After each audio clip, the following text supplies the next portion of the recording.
बच्चों प्रश्नावली 1.2 में प्रश्न पहला है कि सिद्ध कीजिए कि अंडर रूट 5 एक अपरिमेय संख्या है। बच्चों ये तो हमें पता है कि अंडर रूट 5 एक अपरिमेय संख्या है क्योंकि इसका कोई वर्गमूल नहीं होता है और कोई संख्या जिसका कोई वर्गमूल ना हो वो एक अपरिमेय संख्या होती है। ठीक है, लेकिन हमें सिद्ध करना है तो सिद्ध करने के लिए हमें इसका उल्टा लेना पड़ेगा कि अंडर रूट 5 एक परिमेय संख्या है। तो हम क्या लिखेंगे बच्चों, माना कि अंडर रूट 5 एक परिमेय संख्या है। ठीक है बच्चों, परिमेय संख्या है। जब अंडर रूट 5 एक परिमेय संख्या होगी तो किसी भी परिमेय संख्या को p/q के रूप में व्यक्त किया जाता है, तो इसको हम p/q के रूप में व्यक्त करेंगे। अंडर रूट 5 बराबर क्या लिख दिया हमने, p/q। ठीक है, अगर यह परिमेय संख्या है तो p/q के रूप में व्यक्त करेंगे। बच्चों p/q में जब व्यक्त की जाती है या कोई संख्या परिमेय संख्या होती है तो q का मान क्या होता है, 0 के इक्वल नहीं होता है। q का मान 0 नहीं आना चाहिए, नहीं तो अनंत हो जाएगा और यह परिमेय संख्या नहीं होगी। ठीक है, और दूसरी कंडीशन होती है कि सहभाज्य संख्या होनी चाहिए। सहभाज्य संख्या क्या होती है कि जो एक से या स्वयं से कटती है, यानी कि जिसका एचसीएफ 1 होता है। ठीक है, जैसे कोई परिमेय संख्या लिख दी मैंने 2/4। ठीक है, इसको काटेंगे 1/2। इनका एचसीएफ कितना होगा बच्चों, क्योंकि देखो एचसीएफ में क्या आता है, कॉमन आता है। तो यहाँ पर कुछ नहीं है तो 1 लिख दो, यहाँ पर भी कुछ नहीं है तो 1। तो 1 क्या है, कॉमन। तो इसका एचसीएफ क्या होगा, 1। तो सहभाज्य संख्याओं में एचसीएफ हमेशा कॉमन होता है। ठीक है, 1 होता है। ठीक है, तो क्या लिखेंगे, p व q सहअभाज्य संख्याएं, ठीक है, हैं। इस तरह से हम लिख देंगे p और q क्या है, सहभाज्य संख्या है। बच्चों आगे हम इस कंडीशन को सॉल्व करेंगे, तो सवाल को सॉल्व करने के लिए हम इसको वर्ग कर देंगे, क्योंकि ऐसे सवाल सॉल्व हो नहीं रहा है। वर्ग कर देंगे तो सवाल आगे बढ़ जाएगा। ठीक है, तो क्या करेंगे, दोनों संख्याओं का वर्ग करने पर, दोनों संख्याओं को क्या कर देंगे बच्चों, हम वर्ग कर देंगे। तो अंडर रूट 5 का वर्ग यहां पर किया और p/q इसका भी वर्ग कर दिया। 5 का वर्ग कितना होगा, 25, लेकिन अंडर रूट 25 का वर्गमूल कितना होता है, 5। ठीक है, तो यहाँ पर 5 आ गया। इसको लिखेंगे p/q।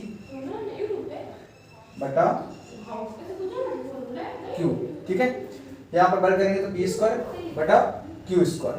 अब बच्चों हम क्या करेंगे, q² का 5 में मल्टीप्लाई कर देंगे। ठीक है, तो क्या हो जाएगा, 5q² = p²।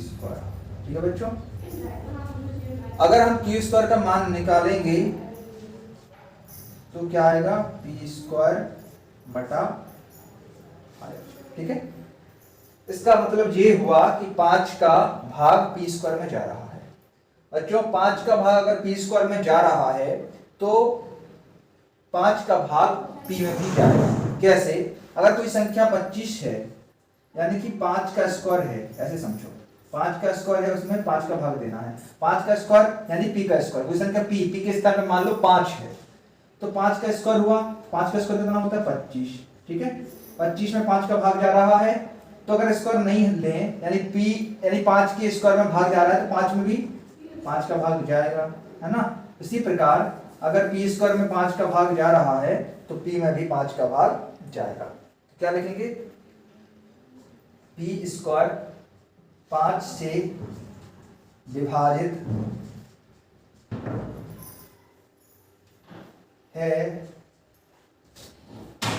तो p भी 5 से विभाजित, है ना, होगा। ठीक है बच्चों, इस तरह से अब यह समीकरण हम 1 मान लेते हैं। अब दूसरा स्टेप क्या है, एक प्रमेय है और वह प्रमेय यह कहती है कि कोई भी मान हो उसको हम p बराबर 5c मान लेंगे। ठीक है, जो यहां पर दिया है 5, यहां पर अगर 4 होता तो 4c होता p का मान। ठीक है, अगर यहाँ पर 6 होता तो 6c होता, यहाँ पर 8 होता तो 8c, और c की जगह पर आप a b c d e f कुछ भी मान सकते हो जो आपका मन करे। ठीक है, तो ये प्रमेय है, प्रमेय के अनुसार आपको ये मानना ही पड़ेगा। ठीक है, b बराबर माने इसका मान हमने 5c मान लिया। क्यों माना, इसकी भी प्रोसेस समझ लीजिए। देखो बच्चों, अगर 5 से ये डिवाइड हो रहा है, यानी 5 से ये संख्या कट रही है, तो c की जगह पर अगर हम 1 रखते हैं तो ये 5 से डिवाइड हो जाएगा। अगर c की जगह पर हम 2 रखते हैं तो भी 5 दूनी 10, 5 से डिवाइड हो जाएगा। अगर c की जगह हम 3 रख देते हैं तो भी ये 5 से डिवाइड हो जाएगा 15। ठीक है, 5 या 15। तो इस तरह से हमने इसको क्या माना है, 5c मान लिया। ठीक है, अब हमें p के स्थान पर 5c लिखना है। ठीक है, इसमें मान रखना है, तो क्या लिखेंगे, q स्क्वायर बराबर 5c का स्क्वायर बटा 5। ठीक है, आगे हम क्या करेंगे, यहीं पर कर देते हैं, q स्क्वायर बराबर 5 का स्क्वायर करेंगे तो 25 c स्क्वायर बटा 5। ठीक है, इसको हम काट देते हैं, 5 से काट देते हैं 25, तो q स्क्वायर बराबर कितना हो गया बच्चों, 5c स्क्वायर। ठीक है, 5 को यहां लिख दें तो c स्क्वायर का मान कितना आएगा बच्चों, c स्क्वायर का मान आएगा q स्क्वायर बटे 5। इसको समीकरण नंबर 2 माना। ठीक है, इसको समीकरण 1 माना था, इसको समीकरण 2। अब यहां पर आप देख रहे होंगे कि समीकरण 1 व 2 में p स्क्वायर में 5 का भाग जा रहा है, q स्क्वायर में 5 का भाग जा रहा है, यानी कि दोनों p और q में 5 का भाग जा रहा है। ठीक है, यानी कि ये सहअभाज्य संख्याएं नहीं है, क्योंकि सहअभाज्य संख्याओं का HCF 1 होता है, लेकिन यहाँ तो 5 आ रहा है दोनों में, यानी ये क्या करते हैं, विरोध करते हैं। यानी कि जो हमने माना था कि ये परिमेय संख्या है, उसके स्टेप को हमने फॉलो किया, तो उसके स्टेप को यह क्या करता है, इसका विपरीत होता है, विरोध करता है। ठीक है, तो देखेंगे समीकरण 1 व 2 से, ठीक है, p व q क्या है, सह अभाज्य संख्याएं नहीं है।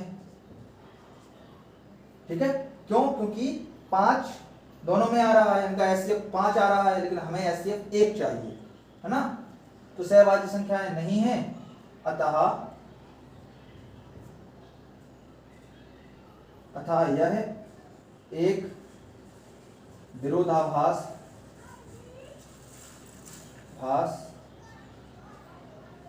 कथन है। ठीक है, इसलिए √5 एक अपरिमेय संख्या होगी। ठीक है, इस तरह से इस सवाल को सॉल्व करना है। बच्चों, अगला प्रश्न है कि सिद्ध करना है कि 3 + 2 √5 एक अपरिमेय संख्या है। ठीक है, चलिए सिद्ध करते हैं। क्या सिद्ध करना है कि 3 + 2 √5 एक अपरिमेय संख्या है। तो हमें पता है कि एक अपरिमेय संख्या है, क्योंकि हमने अभी सिद्ध किया है कि √5 एक अपरिमेय संख्या है।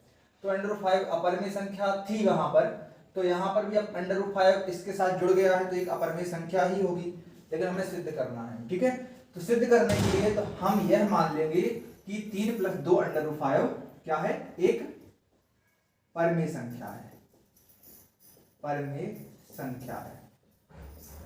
ठीक है बच्चों, अब यह अगर परिमेय संख्या है तो इसको p/q के रूप में लिखा होना चाहिए, p/q के रूप में।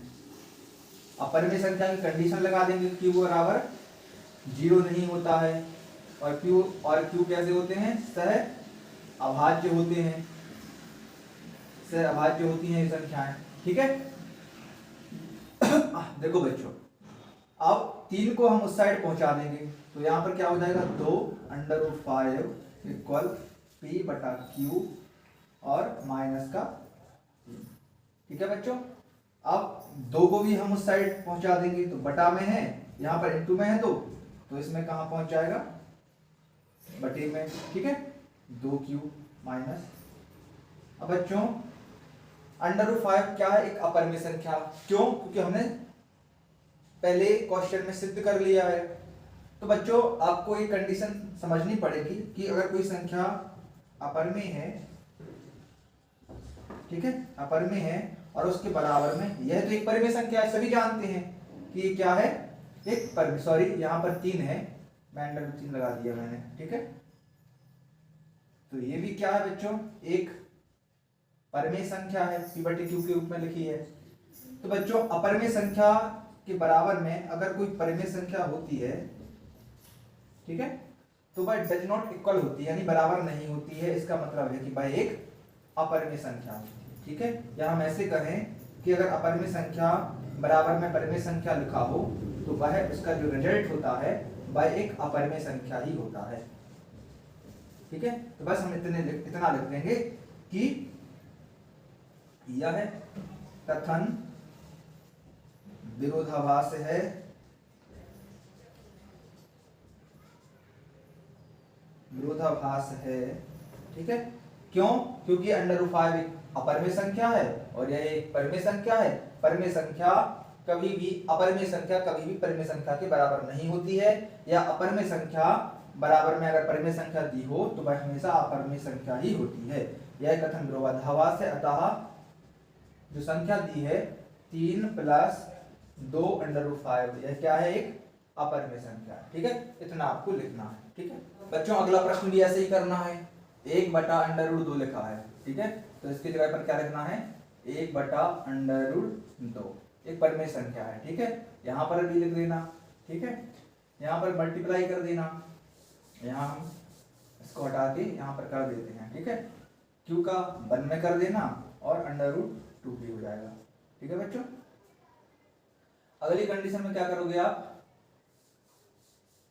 अगली कंडीशन में कर देना आप ये, सॉरी यहाँ पर q है।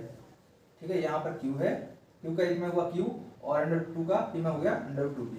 तो देखिए q क्या है, एक परिमेय संख्या है, यहाँ पर एक 1 लगा दो तो परिमेय संख्या बन जाएगी। लेकिन ये अपरिमेय संख्या है √2 है ना, तो क्या लिखोगे, अपरिमेय संख्या परिमेय संख्या के बराबर नहीं होती है, या अपरिमेय संख्या बराबर परिमेय संख्या हमेशा अपरिमेय संख्या ही आती है। अतः यह कथन विरोधाभास है, इसलिए यह एक अपरिमेय संख्या।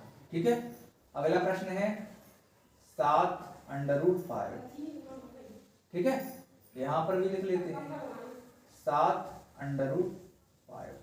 ठीक है, अब 7 को नीचे पहुंचा देंगे तो √5 इक्वल कितना हो जाएगा, p और यहाँ पर 7q।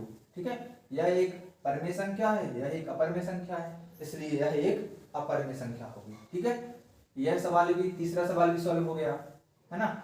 अगला सवाल है 6 + √2। यहां पर भी लिख लेते हैं 6 + √2। ठीक है बच्चों, अब यहां पर √2 बराबर कर देंगे p बटा q माइनस का 6। ठीक है, यह एक अपरिमेय संख्या है और यह एक परिमेय संख्या है, इसलिए संख्या कैसी होगी, अपरिमेय होगी, है ना, इसलिए यह एक अपरिमेय संख्या। ठीक है, इस तरह से इन सभी सवालों को हम कर सकते हैं।